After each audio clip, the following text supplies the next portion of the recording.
झारखंड में विधानसभा चुनावों का ऐलान कुछ ही दिनों में हो जाएगा। चुनाव आयोग की टीम राज्य का दौरा कर चुकी है। संकेत मिल रहे हैं कि 2 सप्ताह में ही चुनाव की तारीखों का ऐलान हो जाएगा। लेकिन चुनाव से पहले एनडीए में सीटों का बंटवारा फंस गया है। तो कैसे झारखंड में चुनाव से पहले मुश्किल में दिख रहा है एनडीए, देखिए रिपोर्ट। झारखंड में एनडीए के अंदर सीटों को बंटवारे को लेकर बवाल मचा हुआ है। अमित शाह ने आज सीट बंटवारे को लेकर बैठक भी की, लेकिन इसका कोई नतीजा नहीं निकला। दरअसल सीट बंटवारे को लेकर सहयोगियों का दबाव बीजेपी पर बढ़ता जा रहा है।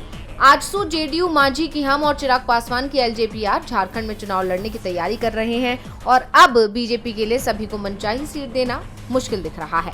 झारखंड में विधानसभा की 82 सीटें हैं और बीजेपी कम से कम 70 सीटों पर चुनाव लड़ने की तैयारी में है। 12 सीटों के अंदर वो सहयोगी दल को समेटना चाहती है, लेकिन सहयोगी दल करीब 25 सीटों पर दावा जता रहे हैं। आजसू 12 मांग रही है, जेडीयू ने भी 4 सीटों पर दावा ठोका है, एलजेपीआर भी 6 सीट मांग रही है, तो मांझी भी 3 सीटों पर दावेदारी जता रहे हैं। साफ है, अगर बीजेपी इन दलों को उनकी मर्जी के अनुसार सीट दे देती है तो बीजेपी के पास 57 सीटें ही बचेंगी। इस बीच चिराग पासवान के एलजेपी की तरफ से तो बीजेपी को सीधे धमकी ही दे दी गई है। पार्टी की तरफ से कहा गया है कि बीजेपी के साथ एलजेपीआर का गठबंधन सिर्फ बिहार के लिए है। अगर झारखंड में बीजेपी चाहती है कि एलजेपीआर गठबंधन में रहे तो उसे सम्मानजनक सीटें मिलनी चाहिए, नहीं तो हम चुनाव लड़ने के लिए स्वतंत्र हैं। साफ है, झारखंड चुनाव से पहले बीजेपी को बड़ा झटका मिलने वाला है।